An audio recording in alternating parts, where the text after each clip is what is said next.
Beyond the Raids, the diplomatic chess games of Viking Age. Chieftains, Block 1, the Berserker myth, shattering the stereotype.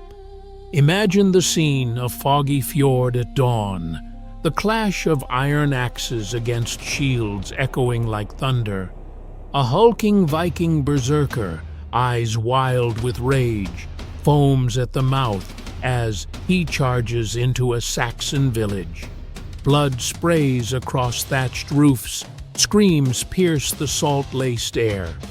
It's the stuff of Hollywood epics, raw, unstoppable fury tearing through medieval Europe. Freeze frame. Hold it there. Now, let's pump the brakes. As a skeptic digging through the dust of history, I have to ask, does this Berserker blueprint really hold up? Sure, it makes for killer trailers, but in the long game of empire building, chaos like that is a loser's strategy. One raid might net you silver, but it leaves enemies plotting revenge and alliances crumbling. No, the Vikings' real edge wasn't in berserker rages.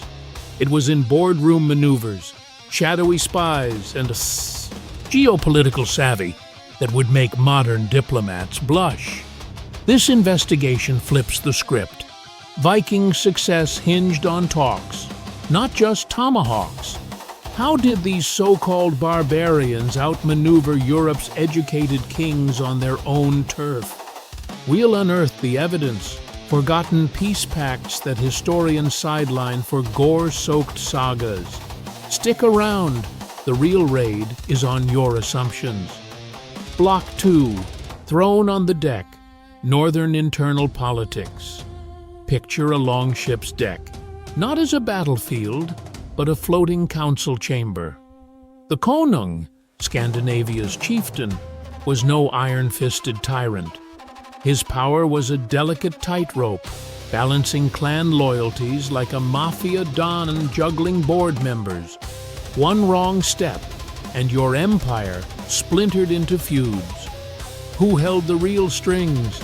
The Thing, that raucous assembly of free men gathering under open skies to hash out disputes. This wasn't democracy, it was diplomacy boot camp. Before sailing south to haggle with Frankish kings, a chieftain had to survive the Thing's verbal brawls with neighbors. Votes weren't cast. They were bartered with oaths and favors. Fail here, and your raids were DOA. Enter the gift economy. Gold and goods weren't mere loot. They were loyalty glue. A chieftain doled out arm rings and silver hacks to bind warriors, turning plunder into political capital. Take the early days in Scandinavia, around the 9th century. Harald Fairhair didn't unify Norway through conquest alone. He wove a web of marriages and tribute deals. When rival jarls gathered at the Thing near Hafrsfjord, it wasn't axes that decided the day. It was promises of shared spoils and mutual defense. These internal chess moves prepped them for the world stage, where social knots were as deadly as swords. But could this northern savvy scale to imperial games? The East holds clues. Block 3, Dossier. East, silks, seals, and Byzantine intrigues. Shift east, along the sinuous river path from the Varangians to the Greeks. No more misty fjords. Here, Viking longships glide past birch forests into the Byzantine dazzle of Constantinople. Contrast hits hard. Burly Norsemen in fur cloaks, bartering with silk-robed courtiers amid spice-scented markets. Brute force? Sure, but the East demanded finesse, where a wrong word could sink your fleet faster than a storm. Dive into the treaties, the 911 pact between Kievan Rus's Vikings and Byzantium, sealed in ink and imperial seals. Not vague promises, these were ironclad clauses. Vikings got trade rights for furs and slaves, but only if they paid duties and respected Byzantine laws. Legal accountability? Oaths sworn on swords for pagans, crosses for converts.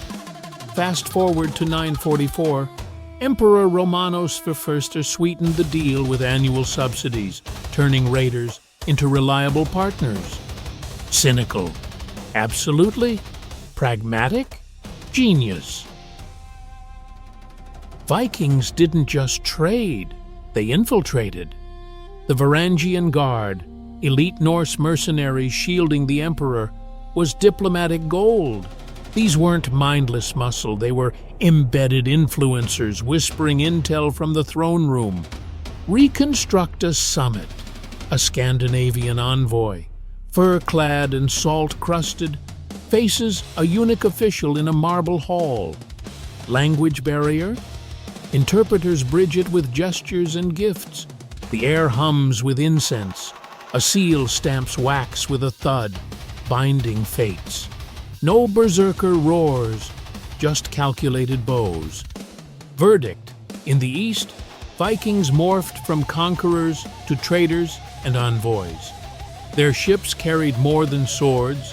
Silks, sure, but also savvy that reshaped rivers into highways of power. Yet the West tested this edge differently. How did they turn tribute into thrones? Block 4, Dossier.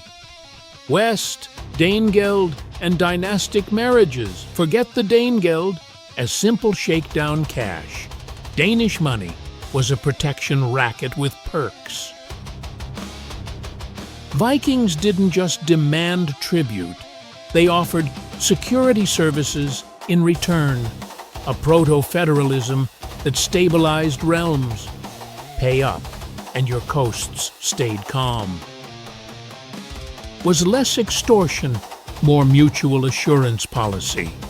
Case in point, Rollo the Walker and Charles the Simple, 911 Treaty of St. Clair-sur-Epte. Legend spins it as comedy. Rollo's man puckers up to kiss the king's foot, only to yank him down. Cute, but peel back. This was realpolitik. Charles ceded Normandy to Rollo's band, gaining a buffer against other raiders. Rollo swore fealty, converted, sort of, and settled, turning Viking fury into feudal muscle. Baptism?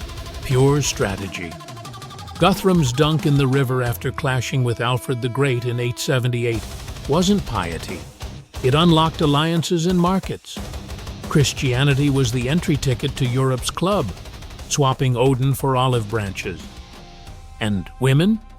Power players. Viking chieftains wed daughters to local nobles, legitimizing grabs. Rollo's kin married into French royalty. Emma of Normandy later bridged England and Denmark. Integration was the endgame. Vikings didn't just pillage, they assimilated, elbowing into Europe's elite via pacts and pedigrees. From raiders to rulers, diplomacy was their secret weapon. But shadows lurked. How did they know when to bluff? Block 5, shadow play. Espionage, hostages, and bluff Vikings weren't blind berserkers. They struck on church holidays or amid civil wars, timing screaming spy networks. Scouts in foreign ports, bribed monks spilling secrets. Intel was their invisible fleet. Who benefited from that church raid on Easter? The chieftain who knew the king's guard was at prayer. Hostage-taking elevated this. Noble kids raised in Viking halls weren't just collateral, they were cultural bridges.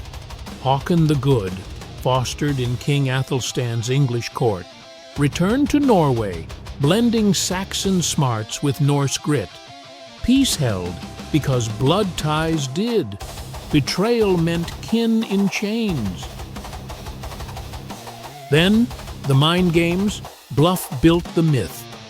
Exaggerate your horde. 50 ships become 500 in tales, and foes folded pre-battle, saving arrows and lives. Psychological ops? Viking style. Chieftains played double agents too, serving two crowns for leverage. Olaf Tryggvason juggled English gold and Norwegian claims. A high-wire act of feigned loyalties, this shadow diplomacy conserved resources, turning reputation into riches. But was it all calculation, or did the old gods whisper strategies? The verdict awaits. Block 6 Verdict Architects of Europe. Sifting the evidence, one truth emerges. Scandinavians didn't just ravage Europe, they forged it. Through treaties like those in Byzantium and Normandy, they accelerated feudal bonds, blending bloodlines and laws into a new order. Raids were the flash, diplomacy, the foundation. Envision the konung, axe set aside. He takes up quill or stylus, scribing pacts by firelight. From fjords to forums, their hybrid warfare prefigures today's soft power plays, sanctions, alliances, info ops. Vikings weren't savages, they were shrewd state builders, proving brains trump brawn in history's grand game. The real longship? One carrying words that outlasted waves.